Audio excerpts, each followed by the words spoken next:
Welcome to The Explainer. Man, am I thrilled to have you here today because we're diving into a story that has absolutely sent shockwaves through the NFL. As of July 30, 2026, breaking news confirmed what a lot of us thought was straight up impossible. Deebo Samuel is officially returning to the San Francisco 49ers. That's right, one of the most electrifying playmakers of this entire generation is coming home after spending just a single season away. So we're going to look closely at the data, the contracts, the injuries, and the history to explain exactly why this reunion is happening and what it really means for the season ahead.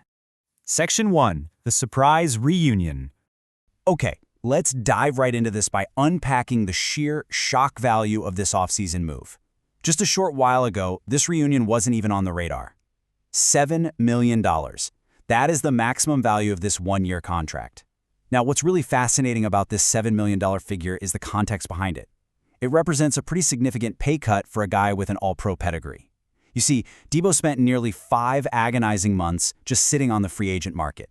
He's 30 years old now, and after watching the offseason kind of come and go, he's accepting this deal to revive his career in the exact system where he previously thrived. It's a very calculated financial sacrifice for a genuine chance at redemption. Section 2. The Injury Crisis. But why did San Francisco finally pick up the phone? Well, to understand the catalyst for this signing, we really have to look at the acute crisis happening right now in the Bay Area. Early training camp panic definitely set in because the 49ers wide receiver room was suddenly, and I mean completely decimated. They were absolutely desperate for familiar help. On one hand, you've got Ricky Pearsall, their 2024 first-round pick. He's dealing with a really concerning PCL injury in his right knee, an issue lingering from his 2025 campaign that already cost him 8 games. After just 2 training camp practices, there's a very real fear he might need season-ending surgery. Then on the other hand, look at Christian Kirk. He was supposed to be their big veteran addition this offseason, but he's been completely sidelined with a calf injury since day 1 of camp. With their top-tier talent suddenly wearing street clothes on the sidelines, the front office basically had their backs against the wall. They needed someone who could literally step in on day 1. Section 3. The Washington Gap Year. Let's backtrack for a second and figure out how we even got here. It's kind of easy to forget that Deebo Samuel spent the entire 2025 season playing for the Washington Commanders. This was right after he requested a trade from San Francisco, eventually getting shipped off for just a 5th-round pick. Looking at his 2025 production, it was actually quite solid. He led the Commanders with 72 receptions for over 700 yards and 5 touchdowns. But those bottom numbers, the rushing stats, tell a totally different story. Because of injuries to Washington's top receivers, Terry McLaurin and Noah Brown, Deebo was forced into a much more traditional, strict wide receiver role. Notice the massive drop-off in rushing attempts. In his final year with San Francisco, he had 42 carries. In Washington, just 17. That's 25 fewer rush attempts. Washington simply couldn't afford to use him as a bruising runner between the tackles, mostly because they desperately needed him out there running routes. So we really didn't get to see the unique hybrid weapon we were so used to.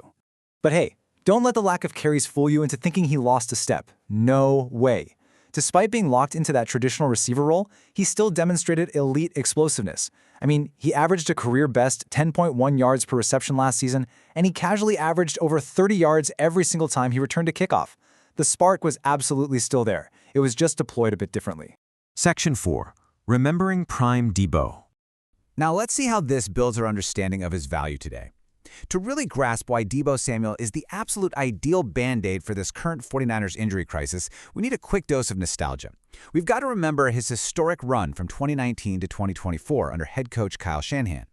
Over his initial 6-year stint in the Bay Area, his legacy was completely cemented. Drafted in the 2nd round back in 2019, he helped propel this franchise to 2 Super Bowl appearances. We are talking about nearly 4,800 receiving yards, over 1,100 rushing yards, and a staggering 42 total touchdowns. For a long time, he wasn't just a part of the offense, he kinda was the offense. And honestly, no season showcases his game-breaking potential better than his 2021 first-team All-Pro campaign. Just let this sink in for a second. 1,770 yards from scrimmage and 14 total touchdowns. That year, he racked up 1,405 yards through the air, plus an incredible 365 yards and 8 touchdowns on the ground. It was literally one of the most uniquely dominant seasons by an offensive weapon in modern NFL history. The crucial point here is captured perfectly in his scoring split. Notice how incredibly balanced his career actually is. 27 receiving touchdowns and 21 rushing touchdowns. In fact, Deebo Samuel is the first wide receiver in the entire history of the NFL to score 20 career touchdowns in both categories. That right there clearly defines his unique identity as a 50-50 wide back threat.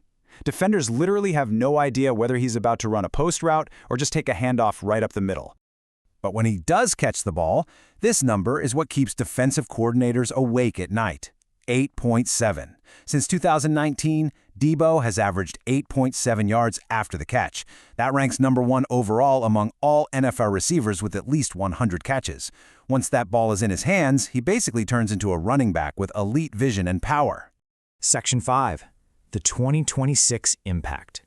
Which brings us to the most exciting part of this explainer, projecting what this 2026 reunion actually means on the field. Because for quarterback Brock Purdy, this isn't just about bringing in raw talent. It's about bringing in fluency. Deebo already knows Kyle Shanahan's highly complex offensive system inside and out. There's literally zero learning curve here. Look at how this reshapes the current depth chart. With Pearsall potentially out for the year and Kirk sidelined, Deebo slots right in alongside massive offseason signing Mike Evans and promising rookie second-round pick Dejon Stribling. They've also got guys like Demarcus Robinson, Jordan Watkins, and Jacob Cowing fighting for snaps. So suddenly, an injury-depleted disaster of a wide receiver room looks highly competitive and incredibly dangerous again. But we've got to be real and ask the tough question. Can Deebo Samuel actually recapture that 2021 magic? I mean, this isn't 5 years ago. He's 30 years old, coming off a season where his role changed entirely, and he's playing on a very clear one-year prove-it deal. The stakes could not be higher for him personally. He's no longer the undisputed focal point of the offense, but rather a vital puzzle piece being plugged back into a very familiar machine. Ultimately, he represents the ultimate X factor for a team with Super Bowl aspirations. This reunion was born purely out of necessity and training camp panic, sure, but it positioned San Francisco remarkably well. If Deebo can regain even a fraction of his prime physical wideback form, this up to $7 million contract could easily go down as the absolute best value signing of the entire NFL offseason. The familiarity is there, the talent is undeniable, and the opportunity is wide open. So it leaves us with one thrilling question to think about. With a reloaded offense and a highly motivated Deebo Samuel back in red and gold, just how far can this 49ers team go in 2026? Thank you so much for joining me in this explainer, and I hope this deep dive into the data has given you a whole new perspective on this blockbuster reunion.